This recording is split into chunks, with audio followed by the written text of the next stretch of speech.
Hello बच्चों, नमस्कार। मैं हूं विपिन और स्वागत करता हूं आप सभी का अपने परिवार विपिन स्टडी क्लासेस में।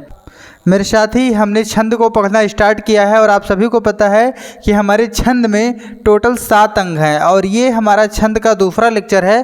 पहले लेक्चर में हमने क्लियर कर लिया था कि छंद की परिभाषा क्या है, छंद का दूसरा नाम क्या है, छंद का सबसे प्रथम प्रयोग कहाँ पे हुआ था, उसका उल्लेख कहाँ हुआ था, छंद, ठीक है, ये सब सारे बारे में छंद की परिभाषा क्या है। और हमने ये भी जाना था कि छंद के होते हैं अंग 7।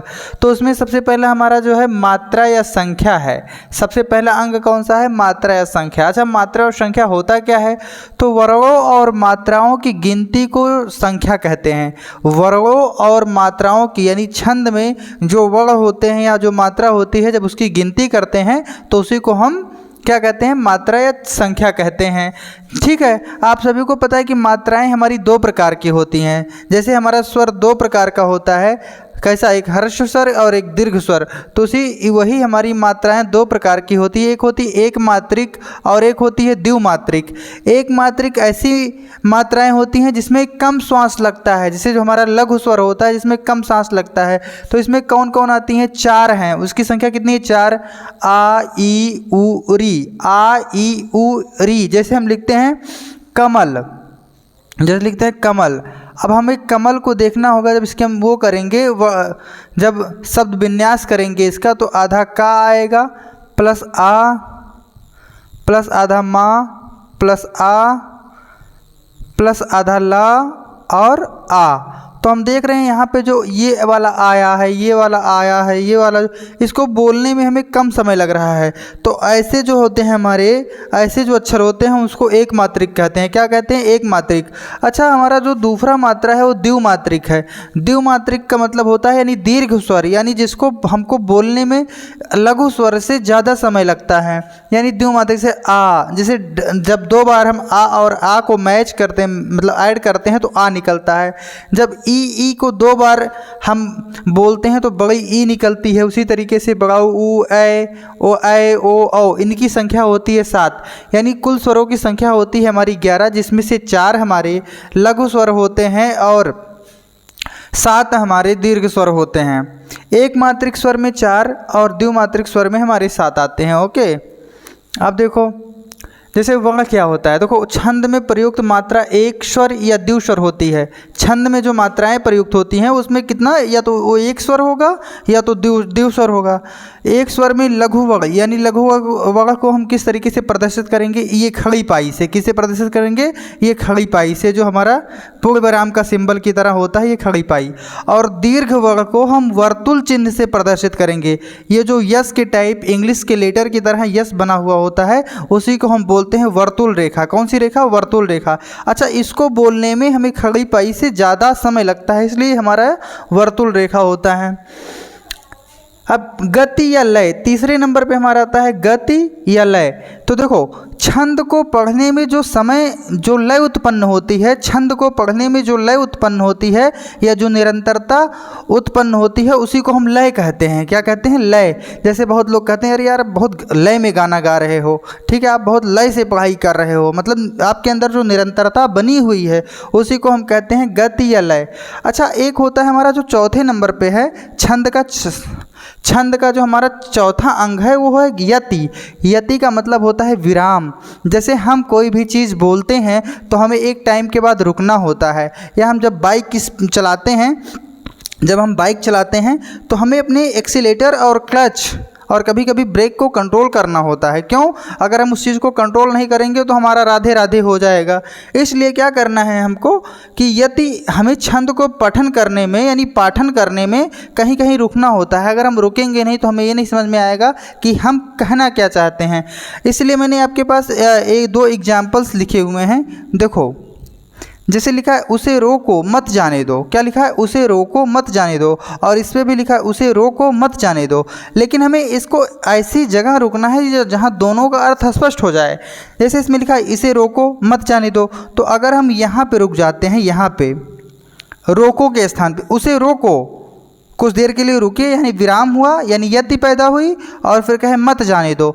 तो इसका मतलब हुआ कि जो व्यक्ति जा रहा है ना, उसे रोको, मत जाने दो, उसे रोको, मत जाने दो। लेकिन यहीं पे हम जो यति पैदा कर दे रहे हैं, यहाँ पे कर दे रहे हैं, उसे रोको मत जाने दो, उसे रोको मत, यानी जो व्यक्ति जा रहा है उसे मत रोको, उसे जाने दो। तो ये हमारा होता है यति, यानी छंद पाठन के दौरान जब नियत समय पर फांस लेनी पड़ती है, अर्थात बीच में जब विराम पैदा होता है, तो उसे हम यति कहते हैं। अब हम पांचवा, छठवा और सातवां जानेंगे। तो अब हम पांचवें के बारे में जानेंगे कि पांचवा तुक क्या होता है। देखो, छंद के अंतिम शब्दों में यदि तुक हो तो उसे तुकांत, और यदि तुक ना हो तो उसे अतुकांत कहते हैं। जैसे रघुपति राघव राजा राम, रघुपति राघव राजा राम, पतित पावन सीताराम। तो देखो लास्ट में हमारा क्या शब्दों में तुकांत मिला ना, राम यहाँ पे भी है, रघुपति राघव राजा राम, पतित पावन सीताराम, तो यहाँ पे भी लास्ट में आया। तो ये हमारे क्या हो रहे हैं, तुक मिल रहा है। तो जब तुक मिलता है तो उसे तुकांत, और जब तुक नहीं मिलता तो उसे अतुकांत कहते हैं। ठीक है। अब देखो चरण और पाद क्या होता है। देखो जब पेट पीठ दोनों मिलकर हैं एक, पेट पीठ दोनों मिलकर हैं एक, चल रहा लकुटिया टेक। तो बच्चों जो हमारा छंद होता है उसमें चरण किसे कहते हैं। तो देखो ये हमारी प्रथम चरण है, जो यहाँ से लेकर के यहाँ तक जो लाइन है ये हमारी प्रथम चरण यानी फर्स्ट चरण है। और जो चल रहा लकुटिया टेक यानी ये हमारा सेकेंड चरण है। ठीक। चरण में जो हमारा देखो जो हमारा छंद होता है ना, उस चौपाई में जो होते हैं लाइंस, उसमें दो चरण होते हैं, मतलब चरण होते हैं। चरण को पहले वाले को इसको भी दल, इसको भी दल, तो दल बोलते हैं। लेकिन अभी उसे आप मत जानो, आपके सिलेबस में नहीं है। ये जानो कि चरण और पाद किसे कहते हैं, चरण कहो या पाद कहो। जैसे लिखा है पेट पीठ दोनों मिलकर हैं एक, चल रहा लकुटिया टेक, तो ये हमारी प्रथम चरण है और ये हमारी द्वितीय चरण है। छंद की प्रत्येक पंक्ति को चरण कहते हैं। छंद की प्रत्येक पंक्ति को हम क्या कहेंगे, चरण कहते हैं। अच्छा, छंद में जो अधिकतम चरण हो सकते हैं वो 6 होते हैं। कितने चरण हो सकते हैं, 6 लाइन, 1 2 3 4 5 6। अधिकतर कितने चरण हो सकते हैं, 6 चरण हो। और न्यूनतम कम से कम कितने चरण हो सकते हैं, 2। न्यूनतम यानी कम से कम हमारे होते हैं मिनिमम होते हैं 2 चरण, और मैक्सिमम हो सकते हैं हमारे 6 चरण। ठीक। अच्छा, 7वें नंबर पे जो हमारा आता है ये हमारा सबसे इम्पॉर्टेंट है, और इसको हम आज इस तरीके से जानेंगे गढ़ क्या होता है। बस आप ध्यान से इस चीज़ को देखना और समझना, फिर तुम्हें गढ़ निकालने में कभी भी कोई समस्या ही नहीं आएगी। देखो गढ़ों की संख्या छंद शास्त्र में 8 होती है। कितनी होती है, गढ़ों की संख्या छंद शास्त्र में 8 होती है। कितनी होती है, 8 होती है। याद रखना कि गढ़ों की संख्या छंद शास्त्र में 8 होती है, और प्रत्येक गढ़ में 3 अक्षर, और प्रत्येक गढ़ 3 अक्षर का होता है। प्रत्येक गढ़ जैसे लिखा है भारत, मान लिया एक बच्चा, जो इसमें कितने अक्षर हैं, तो आप कहोगे भैया भा है, रा है, ता है, यानी कि कितने अक्षर है, 3। तो ये हमारा गढ़ हो जाएगा। लेकिन अगर यहीं पे हम लिख देते हैं राम, क्या लिखते हैं, राम, तो देखो इसमें कितने, 1 अक्षर 2 अक्षर, तो क्या 2 अक्षर रहेगा तो गढ़ होगा, नहीं होगा, क्योंकि जो हमारा गढ़ होता है वो 3 अक्षर का होता है। कितने अक्षर का होता है, 3 अक्षर का होता है। तो आप जान के होंगे। अब हम गढ़ को इस तरीके से पढ़ेंगे, बस आप ध्यान से सुनना। गढ़ कितने होते हैं, 8। कितने होते हैं, 8। गढ़ों की संख्या छंद शास्त्र में 8 होती है। इसको हम याद कैसे करेंगे, ये याद करने का सूत्र होता है कि यमाता राज भान सलगा। 5 बार बोलना, यमाता राजभान सलगा, यमाता राजभान सलगा, यमाता राजभान सलगा, यमाता राजभान सलगा, यमाता राजभान सलगा। ये सूत्र, ये हमारा सूत्र है गढ़ों को याद करने का। ये हमारा गढ़ को सूत्र, ये हमारा सूत्र है गढ़ को याद करने का। हम क्या बोलेंगे, यमाता राजभान सलगा। अब हम इसको लिखते हैं और अच्छी तरीके से समझते हैं। देखो यमाता राजभान सलगा कैसे कहेंगे, सूत्र क्या है, यमाता राजभान सलगा, यमाता ऐसे याद करना, यमाता राजभान सलगा। ये हमारा सूत्र है गढ़ को याद करने का। आपको पता है ये कितने गढ़ होते हैं, 8। तो फर्स्ट नंबर पे हमारा आएगा, देखो उठाओ यहाँ से, प्रथम है ये, अब या उठाओ, कितना उठाओ, या हमने बताया था गढ़ कितने अक्षर का होता है, 3 अक्षर का होता है। कितने अक्षर का होता है, 3 अक्षर का। तो यहाँ से उठाओ तो हम 1 2 3 आएंगे यमाता तक। कहाँ तक आएंगे, यमाता, यमाता, ये हो गया। दूसरा हमारा हो माँ से उठाओ तो माँ, ये आगे वाला छोड़ दो, माँ पर आक मात्रा माँ, ता पर आक मात्रा ता, रा पर आक मात्रा रा, माँ पर आक मात्रा माँ, ता पर आक मात्रा ता, रा पर आ की मात्रा रा, माँ तारा। दूसरा गढ़ का नाम हो जाएगा माँ तारा। अब तीसरा गढ़ देखेंगे, तीसरा गढ़ किस तरीके से होंगे। अब माँ खत्म हो गया, या खत्म हो गया, माँ खत्म हो गया। अब आएंगे हम ता पे, और यहाँ से 3 अक्षर उठाएंगे। ता पर आक मात्रा ता, रा पर आक मात्रा रा, और जा ताराज। तो ये हो जाएगा ता पर आक मात्रा ता, रा पर आक मात्रा रा, और जा ताराज। फिर चौथा उठाएंगे, चौथा हमारा ता खत्म हो गया। अब हम रा से उठाएंगे, तो रा पर आक मात्रा रा, जा, और भा पर आक मात्रा भा, राजभा। क्या हो जाएगा, चौथा गढ़ का नाम हो जाएगा राजभा। हमें उम्मीद है आपको बहुत अच्छी तरीके से समझ में आ रहा होगा। समझ में आ रहा है तो कमेंट में लिखो भैया कि हाँ हमको समझ में आ रहा है। आज हमने गढ़ जान लिया कि गढ़ होता क्या है। ठीक, अब हम देखो रा खत्म कर चुके हैं। अब हम जा उठाएंगे, और जा से उठाएंगे तो कितना कदम को देंगे, 3 कदम। ना तक आएंगे तो आएंगे जभान, जा, भा पर आक मात्रा भा, और ना, जभान हो गया। अब जा भी खत्म, ये भी खत्म, ये भी खत्म, ये भी खत्म, ये भी खत्म, ये भी खत्म। अब भा से उठाएंगे और कितना कदम कूदेंगे, 3 कदम। तो आएगा भा पर आक मात्रा भा, ना, और सा भानस। क्या आएगा, छठवा आएगा भानस, भानस। अब हम आएंगे, भा भी हमारा खत्म। अब हम आएंगे ना पे, तो क्या हो जाएगा, ना सा ला, ना सा ला। छठवा आ जाएगा हमारा ना शाह औला, नस्ल हो जाएगा। अब हम 8वां उठाएंगे। 8वां सा भी खत्म हो गया, ना भी खत्म हो गया। अब हम सा से उठाएंगे, सा ला गा पर आक मात्रा गया, सलगा। क्या हो जाएगा, सा ला गा पर आक मात्रा गा, सलगा। अब देखो कहोगे भैया इतना तो उठाए, लेकिन हम क्या ला को भी उठाएं, तो ला को नहीं उठा सकते। क्यों, क्योंकि जब हम ला से चलेंगे तो हमें पता है कि गढ़ों की संख्या कितनी होती है, 8 होती है। लेकिन गढ़ में कितने अक्षर होते हैं, 3 अक्षर होते हैं। लेकिन जब ला से उठाएंगे तो ला, ग, और यहाँ पे क्या अक्षर है कि हम यहाँ तक कूद के आएंगे, नहीं आ सकते ना, क्योंकि यहाँ पे द्वितीय अक्षर बज रहा है, ला गा पराग मात्रा गा। तो इसलिए हमारा ये नहीं है। तो हमारे कितने गढ़ हो गए, 1 2 3 4 5 6 7 8। यानी सूत्र क्या है, फार्मूला क्या है, यमाता, यमाता राज भान सलगा। यमाता राज भान सलगा से हम छंद के 8 के 8, ठीक है, गढ़ को जान सकते हैं। अच्छा, हमने बताया था बच्चा, अब इसको तोड़ो, अब इसका तो वर्ण विच्छेद करो। वर्ण विच्छेद कैसे पता चलेगा, तो यहाँ देखोगे कि या है, तो या में सबसे पहले जानते हो कि हमारा स्वर जो होता है बिना स्वर के व्यंजन बन ही नहीं सकता। तो इसलिए जब या है ना, ये या, तो ये आधा होगा, हलंत होगा। फिर इसमें क्या मिला होगा, व्यंजनों का निर्माण कैसे होता है। व्यंजन के हम अपने स्वतंत्र रूप से बोल पाते हैं नहीं, व्यंजनों को बोलने के लिए हमें स्वर की ज़रूरत पड़ती है। तो हम सभी को पता है कि जितने भी हमारे व्यंजन होते हैं उसमें हमारा स्वर मिला हुआ होता है। तो या में आधा या होगा प्लस आ होगा, ठीक, प्लस माँ होगा, आधा माँ होगा, प्लस इसमें कौन सी मात्रा है, बड़ा आ की मात्रा है, तो हम यहाँ बड़ा आ लिखेंगे।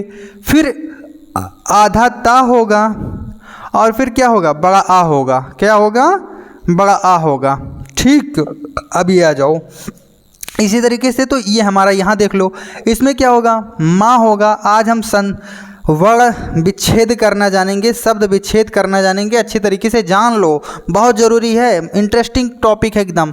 माँ को तोड़ो, तो क्या माँ पूरा व्यंजन है ना, तो व्यंजन ही थोड़ी पूरा होता है, इसमें तो हमारा स्वर होता है।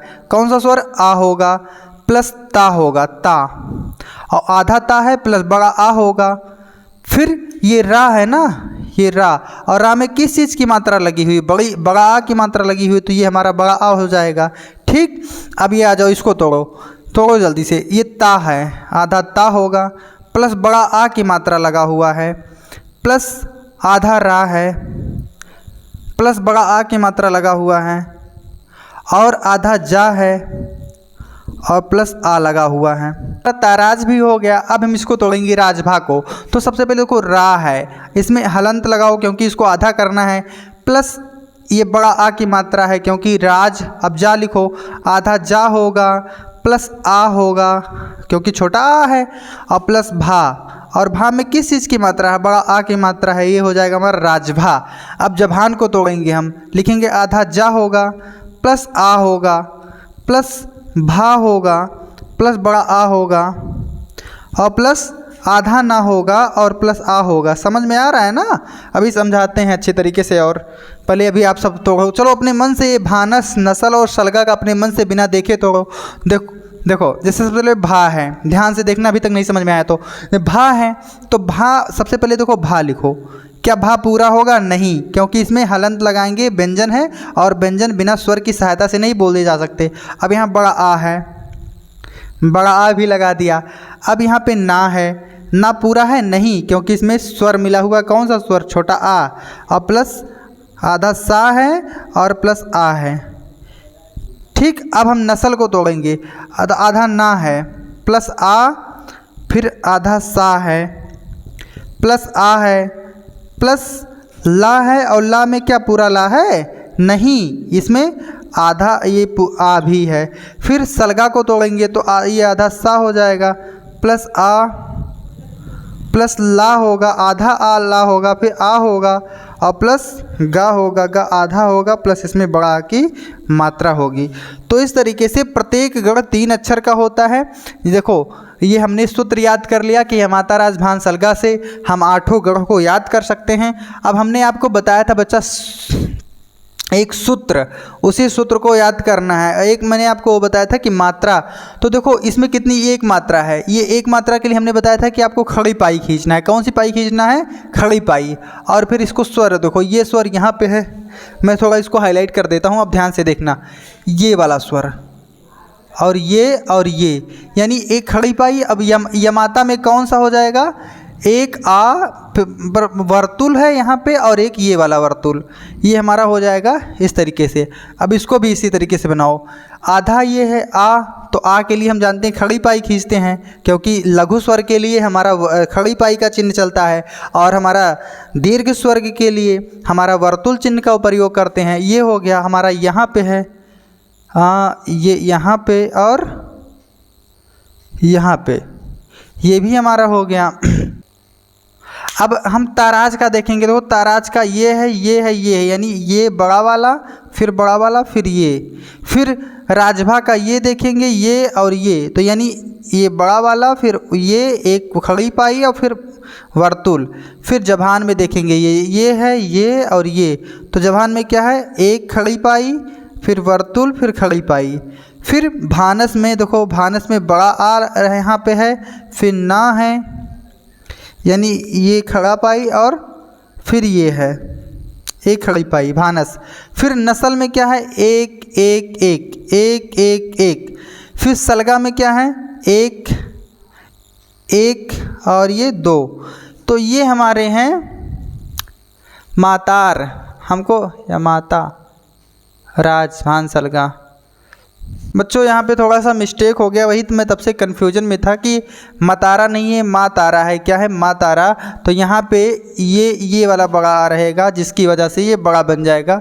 सॉरी बच्चों, ये कन्फ्यूजन की वजह से, मैं तभी तो कह रहा था कि ये यमाता और मातारा का दोनों सेम कैसे हो सकता है। अभी कन्फ्यूजन दूर करो और ये देखो कि यमाता का इस तरीके से जब हम वर्ण विच्छेद कर दिए तो ये बना, फिर जब हम मातारा का किए तो वर्तुल वर्तुल वर्तुल ऐसे तोड़ करके हम कर दिए। अब हमें देखना है, अब हम कोई लिखते हैं, जैसे मान लो कमल लिखते हैं, कमल, और पूछते हैं कि कमल में कौन सा गण है, में कौन सा गण है। तो आप कहोगे भैया आपने बताया था आप सबसे पहले इसको तोड़ लेंगे, तो तोड़ोगे तो आधा का होगा प्लस आ होगा प्लस माँ होगा प्लस आ होगा प्लस ला होगा और प्लस आ होगा। अब जानते हो, ये देखो इसके लिए हम एक खड़ी पाई का चिन्ह का प्रयोग करते हैं। खड़ी पाई हो गया, यहाँ पे एक है, इसके लिए भी खड़ी पाई और इसके लिए भी एक खड़ी पाई, यानी हम देखेंगे एक एक एक। देखो इस तरीके से हमारा कहाँ पे दिखाई दे रहा है, तो ये आ जाएगा नस्ल, ये नस्ल में दिखाई दे रहा है ना, तो ये हमारा क्या हो जाएगा? नगड़। अब हम इसको इस तरीके से नहीं लिखेंगे, अभी तो ये बना हुआ है, अब हम इसको लिखेंगे किस तरीके से? या है तो यगड़ हो जाएगा, या है तो यगड़ हो जाएगा, माँ है तो मगड़ हो जाएगा, मगड़, ता है तो तगड़ हो जाएगा, रा है तो रगड़ हो जाएगा, रगड़, रगड़ हो जाएगा। जा है तो जगड़ हो जाएगा, और भा है तो भगड़ हो जाएगा। ना है तो नगड़ हो जाएगा, नगड़। और अगर सा है तो सगड़ हो जाएगा। क्या हो जाएगा? सगड़। कितना हो जाएगा? सगड़। तो इस तरीके से हमारा ये गढ़ होता है, और हमें उम्मीद है कि आप सीख गए होंगे। आप निकालने के लिए अभी मैं वर्ड दे दूँ तो आप निकालोगे भी, बस ध्यान से देखना है आपको। जैसे मैं लिख देता हूँ एक नाम, जैसे लिख देता हूँ आकाश। चलो इसका निकालो, तो आकाश। तो आप कहोगे भैया ये डबल है ना, बड़ा आ है तो बड़ा आ के लिए वर्तुल बनता है, बिना वर्ण विच्छेद करके आप निकालो। ये देखो ये भी इसमें बड़ा आ है तो इसके लिए वर्तुल, और इसके लिए एक खड़ी पाई होगा क्योंकि इसमें छोटा आई है। तो देखो ये क्या लिखा है, डबल डबल एक। इसमें मिलान करो कि कहाँ पे है, इसमें भी नहीं, इसमें डबल डबल एक, यानी ये तगड़ है। ये क्या है? ये कौन से गढ़ में आता है? तगड़ गढ़ में आता है। ठीक। अब मैं आपको कुछ क्वेश्चन दे रहा हूँ गढ़ निकालने के लिए, आप इसे बच्चा ज़रूर निकालना, और आपको वीडियो कैसा लगा आप ज़रूर बताना कि भैया हाँ ये वीडियो हमारे लिए बहुत उपयोगी था और हमने गढ़ को बहुत अच्छे तरीके से सीख लिया है। तो हम यहाँ पे लिखते हैं कुछ गढ़, कुछ लिखते हैं हम शब्द, और आप उसका गढ़ निकाल के ला के हमें दोगे और बताओगे, कमेंट बॉक्स में ज़रूर लिखोगे। देखो जैसे आपको लिखना है कमल का गढ़, फिर राघव का गढ़ लिखना है, अमित का गढ़ लिखना है, और एक विपिन का गढ़ लिखना है। विपिन में कौन सा गढ़ है? और विश्राम में कौन सा गढ़ है? विश्राम में कौन सा गढ़ है? और अमन। ये 1 2 3 4 5 और 6 7 8 कर देते, क्योंकि गढ़ों की संख्या 8 है तो मैं 8 आपको दे देता हूँ। एक दे देता हूँ मैं आपको राघव, राघव में गढ़ बताना। फिर